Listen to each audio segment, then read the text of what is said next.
અરે વાહ પહોંચો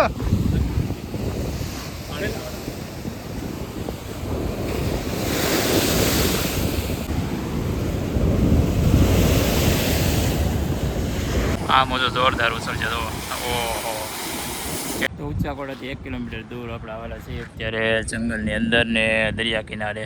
તો જો સામે કાંઠે બતાવીએ દરિયો છે ને આપણે ઊંચાકોડાથી 1 કિલોમીટર થાય છે આ દરિયા કિનારો. તો જઈએ છીએ અહીંયા કેવું કેવું બધી ટાપુ આવેલા છે એમ જોવા માટે ને ગુફાઓ જોવા માટે. અત્યારે આવી ગયા છીએ દરિયા કિનારે. તો જય દ્વારકાધીશ, જય માતાજી. તો આજે આપણે જવાનું છે ઊંચાકોડાથી 1 કિલોમીટર દૂર જંગલમાંથી દરિયા કિનારે જવાનું છે ને આજે પહેલી વાર જ ત્યાં જંગલની અંદરથી જઈએ છીએ અમે લોકો દરિયા કિનારે.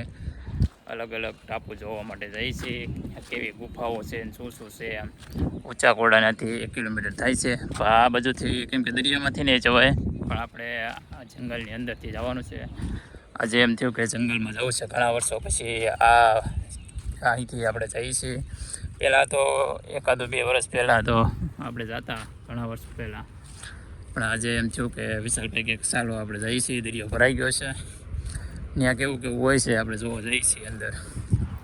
અત્યારે તો દરિયાનો અવાજ પણ આવે છે અને એ થોડુંક દૂર જ તે આવેલો છે દરિયો. જોવા જંગલની અંદર બધું કેમ પણ આ બધા ખેતરો જ આવેલા છે ઘણા ખરા. વરસાદના કારણે કેટલું બધું ધોવાણ થઈ ગયું છે આ બાજુ. જો અત્યારે આ બધે વરસાદ આવેલો છે, બહારનું પાણી આ બધું જંગલનું પાણી હોય છે. આ બધું પાણી છે ને એ આ વેણમાંથી ને અહીંયા દરિયા કિનારે ઉતરે છે. એ દરિયા કિનારે આવીએ ને એટલે પવન તો ભાઈ જોરદાર હોય છે. ને અહીંથી તમને ઊંચાકોડા બતાવીશ કે હા કેવી રીતના ઊંચાકોડા છે. 1 કિલોમીટર થાય છે અને આ બાજુ રત્નેશ્વર ને બંને બાજુથી ને બસમાં અમે લોકો આવ્યા છે. અહીં જો મસ્ત મજાનો હોય છે વ્યૂ. આપણે જવાનું હતું ઓલી બેક પાસે પણ અત્યારે તો અમે લોકો અહીં આવી ગયા છીએ ને અહીંયા છે ઊંચાકોડા. ઓલા પણ હે ને મસ્તીનું પાણી ઉડે આપણે ત્યાં જવાનું થાય છે. તો અહીંથી નીચે ઉતરવાનું છે અમારે. થઈ છીએ હવે તમને લોકોને નીચે બતાવવા માટે. આઈલી કેમ ઉતરશે એ તો દો તમે પહેલા. આ પેકડ જો આમ પેકડ આ જો કેળો રહો અહીંથી કેળેથી નહીં આવી આઈલી ઉતરવું અહીંથી ઉતરો તો કાંઈ નાખો ને એક નીચે તો કાંઈ નહીં કરવાનું. તો અમે લોકો જઈએ છીએ હવે નીચે ઓલા બેટ ઉપર. કાળો બેટ જો અમે દેખાય ને અમે એ બેટ ઉપર એ સામે છે ઊંચાકોડા છે. તો ઊંચાકોડાની આ બાજુ દરિયા કિનારો એવો ત્યાં અમે લોકો આવી ગયા છીએ અત્યારે. ને અહીંયા સરસ મજાનું છે આવું બેકડું કંઈક જોવા. ને અત્યારે જો પવન અત્યારે બહુ આવે છે પવન ને એમ પાણીના મોજા પણ અત્યારે ઉછળે છે. જોવા સરસ મજાનું છે. અત્યારે મસ્ત મજાનો વ્યૂ આવે છે અત્યારે. કેમ કે અત્યારે ચોમાસાનું ઘણું ખરું લીલું થઈ ગયું હોય ને એટલા માટે. ને વિશાલભાઈ લોકો હાલે આપણે જઈએ છીએ. ઘણા વર્ષો પછી હું આ જગ્યાએ આવ્યો છું.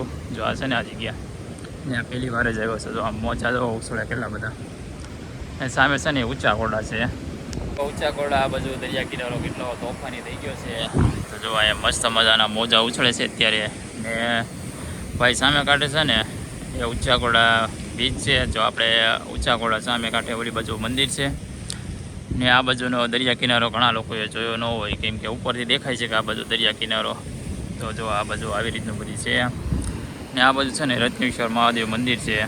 તો આપણે વચ્ચે આવી ગયા છીએ ઊંચાકોડા અને રત્નેશ્વર મહાદેવની વચ્ચે દરિયા કિનારે આવ્યા છે. ને અત્યારે જો મોજા જો ઘણો ટાઈમથી હું વિચારતો હતો કે આ બાજુ અમારે લોકોને અહીંયા આવવાનું હતું કેમ કે જોવા માટે ઘણા વર્ષો પછી અહીંયા હું આવ્યો છું. કેમ કે અહીંયા ખૂબ જ મજા આવે એવી છે વસ્તુ. ને અહીંયા કેમ્પિંગ કરવું ને તો પણ અહીંયા કેમ્પિંગ કરવું પડે છે. અને વિશાલભાઈ કહે છે આ લોટ હમણાં જો ઉછળ છે એમ કહે છે. તો જો હમણાં મોજા તમને લોકોનો બતાવું. જો આ એટલું બધું પાણીમાં પલ્લી જવાના છીએ આજે આપણે. એટલા મોજા ઉછળે છે અત્યારે. જુઓ અત્યારે મોજા આનો મોજો ઉછળ્યો. અહીં તો હજી પાણી ચડે છે. થોડીક વાર ખમો હમણાં મોજા તમને લોકોનો બતાવીશ કેટલા ઉછળે એમ. ને ઊંચાકોડા આપણે જઈએ ને તો ત્યાં આપણે દિવાલ નથી સણેલી એ દિવાલે પણ બહુ મોટા મોજા ઉછળે છે કેમ કે પાણી અત્યારે ખૂબ જ સડે છે ને એટલા માટે. જો ભાઈ માવો બનાવે છે અત્યારે તો આ બાજુ જંગલ છે, આ બાજુ બધા ચારો બાજુ જંગલ આવેલું છે અહીંયા. ને વચમાં આવેલા છીએ આપણે, કેમ કે બધી જગ્યાએ આપણે જોવા માટે આવેલા છીએ ને બધી જગ્યાએ આપણે કેમ્પિંગ કરવાનું છે. તો કેમ્પિંગના પ્લાન માટે આપણે અત્યારે બ્લોગ બનાવીએ છીએ કે કઈ કઈ જગ્યા સારી છે, બેસ્ટ છે એ જોવા માટે. પછી સામે કાંઠે છે ને ત્યાં ઊંચા કોડા, એટલે અહીંથી આમ ગણીએ તો અમે લોકો સામેથી આવ્યા છીએ. તો ત્યાંથી 1 કિલોમીટર થઈ જાય છે આવડવા. અહીંયા ઓલું છે ને એ રત્નેશ્વર મહાદેવ મંદિર છે. કેમ્પિંગ માટે અત્યારે આ બધો પ્લાન કરેલો છે. કેમ કે 2-3 જગ્યાએ કેમ્પિંગ કરવાનું છે. અહીંયા પણ નાઇટ પ્લાન કરવાનો છે એવું વિચારેલું છે અમે લોકોએ. પછી સામે કાંઠે જવાનું બેકડું બધાય તમને લોકોને હમણાં ઝૂમ કરીને હું તમને બતાવીશ. વચમાં પાણી છે ને જો ચારો બાજુ અત્યારે પાણી આવી ગયું છે ને વચમાં એ બેટ દેખાય છે. જો આ બેટની અંદર ઓલો બેટ દેખાય ને સામે એ બેટ. તો અત્યારે ચારો બાજુ દરિયો ભરાઈ ગયો છે. વચમાં કેમ્પિંગ કર્યું હોય તો બહુ મજા આવે. તો આપણે એવી રીતનું કેમ્પિંગ કરવાનું છે ત્યાં એ વચ્ચે વચ. તો બધા ચેનલમાં પહેલી વાર આવ્યો હોય તો સબસ્ક્રાઈબ કરી દેજો. એ બેટની અંદર રોકવા માટે જવાનું છે.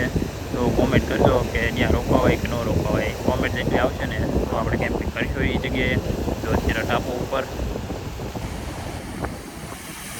ત્યાંના મોજા કેટલા બધા ઉછળે જવો. અત્યારે મોજા ખૂબ જ મોટા મોટા મોજા ઉછળે છે અત્યારે. કયો મોજો આપણે આવડા મોજો ફૂલ આવશે અત્યારે.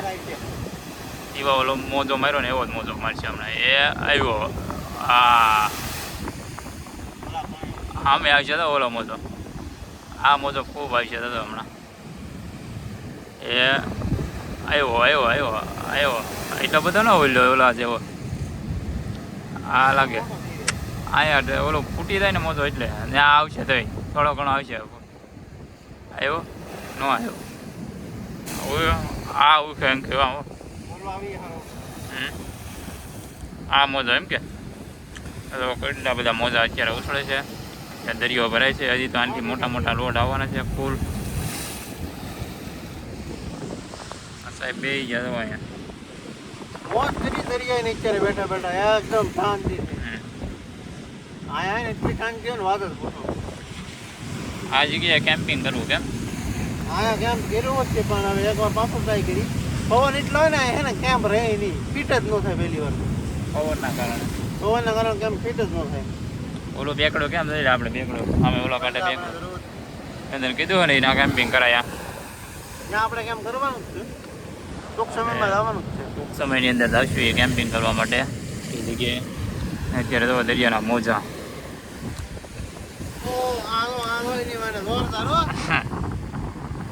ના એટલો બધો મોજો ન હોય.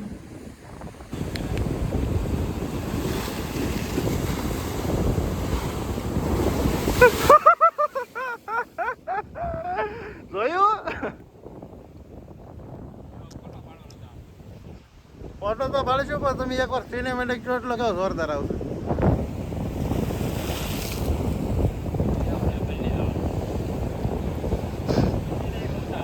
નહીં આજકાલ નહીં ઉડે. ન ઉડે યાર, ખબર હોય મને. ના આમાં એટલું બધું દમ નહીં. કાલ છે ને હું આવ્યો હોય ને કાલ આખો પલ્લી ગયો. ખાલી એક જ મોજું ઉપર આવ્યું, આખો પલ્લી ગયો. બોલો આ લોટ આવ્યો હારો. આ હારો આવ્યું છે. અરે વાહ કેમ આ જાવ આપણે ખાધો મસ્ત છે. જાવ જો અરે વાહ હે પહોંચો.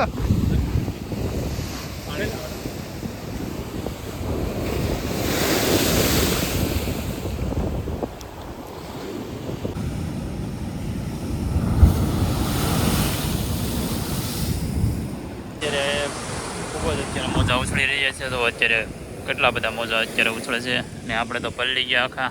ને જો ભાઈ વિશાલભાઈ અત્યારે બેઠા છે. મોજા એટલા દુનિયાના મોજા ઉછળે છે અત્યારે. દરિયો ગાંડો થઈ ગયો ને એમ લાગે છે અત્યારે. આ મોજો આવશે ને તો કેટલો બધો ઉછળશે હમણાં તો ઘડીક પહેલાં તો કેટલો બધો મોજો ઉછળ્યો. તો કેટલો બધો ઉછળશે તો પાણી હો ભાઈ. ઓહો જો એને કરતાં મોજો ઉછળશે હમણાં જોરદાર. જો